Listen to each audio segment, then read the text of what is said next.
नमस्कार दोस्तों, मैं आपका अपना फार्मेसिस्ट चैनल में स्वागत करता हूं। मेरा नाम नवीन सक्सेना है और मैं एक रजिस्टर्ड फार्मासिस्ट हूं। दोस्तों, आज हम बात करने वाले हैं ऑगमेंटिन ईएस सिरप के बारे में। ऑगमेंटिन ईएस सिरप को जीएसके ने इंडिया में रिसेंटली लॉन्च किया है।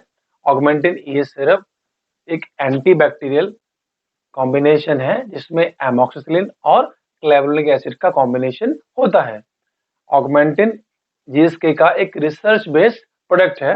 आज मैं आपको बताऊंगा ऑगमेंटिन ईएस के कंपोजिशन के बारे में, उसके यूसेस के बारे में, उसको कैसे रेडीमेड सॉल्यूशन बनाना है और ऑगमेंटिन ईएस सॉल्यूशन कैसे काम करता है, क्या-क्या साइड इफेक्ट हैं और क्या-क्या प्रिकॉशन आपको ऑगमेंटिन ईएस सिरप के यूज के दौरान लेनी चाहिए।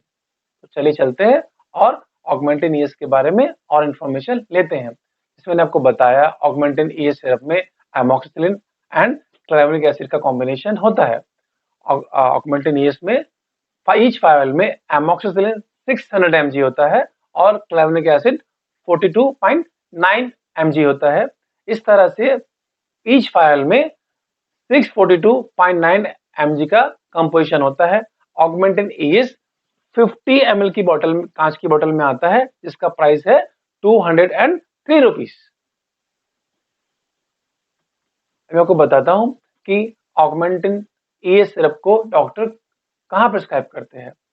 ऑगमेंटिन, मैं आपको बताया, ऑगमेंटिन ईएस एक बहुत अच्छा एंटीबैक्टीरियल है जिसको जनरली डॉक्टर ओटाइटिस मीडिया में, साइनसाइटिस में, निमोनिया में, ईयर इन्फेक्शन में, bronchitis, cough, fever, common cold, urinary tract infection में और skin and soft tissue infection में प्रिस्क्राइब किया जाता है। जनरली डॉक्टर इसको कॉमन कोल्ड, फीवर, कफ में प्रिस्क्राइब करते हैं। डोसेज अभी आपको बताता हूँ ऑगमेंटिन ईएस को किस डोज में जनरली दिया जाता है।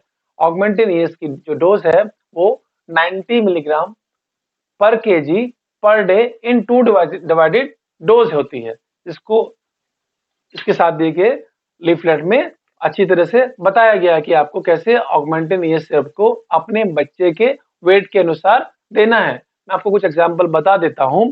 अगर आपके बच्चे का वेट 8 किलो है तो आपको ऑगमेंटिन ईएस सिरप का 3 ml दिन में 2 बार देना है। अगर आपके बच्चे का वजन 12 किलो है तो आपको 4.5 ml दिन में 2 बार देना है।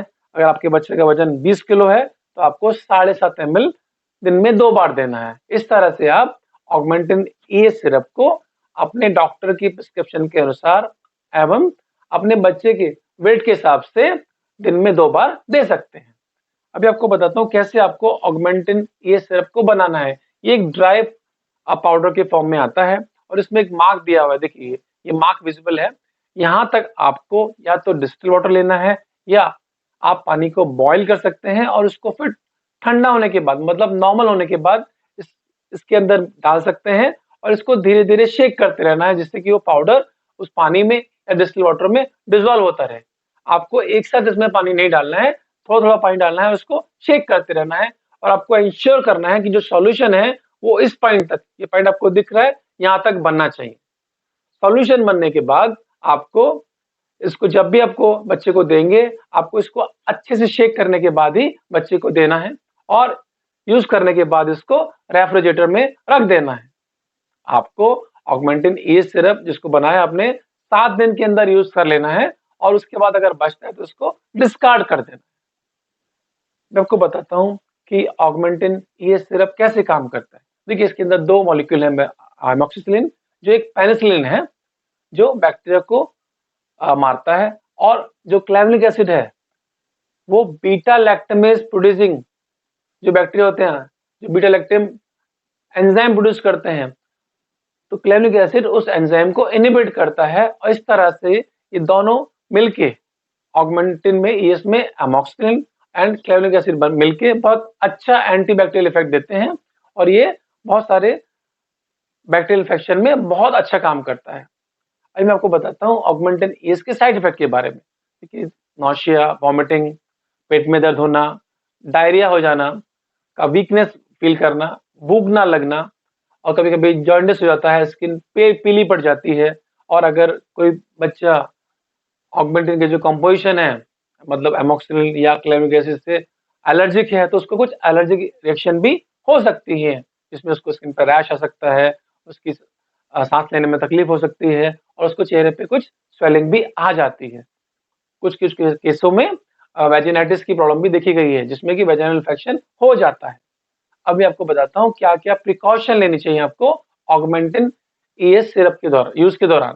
देखिए, सबसे पहले जो रेडीमेड सॉल्यूशन मैंने बताया आपको कि ये रेडीमेड सॉल्यूशन आपको कैसे बनाना है, ये सॉल्यूशन बनने के बाद आपको फ्रिज में रखना है और इसको 7 दिन के अंदर यूज़ कर लेना है। अगर कुछ सॉल्यूशन बच जाता है, तो आपको इसको डिस्कार्ड कर देना है और इसको यूज़ नहीं करना है।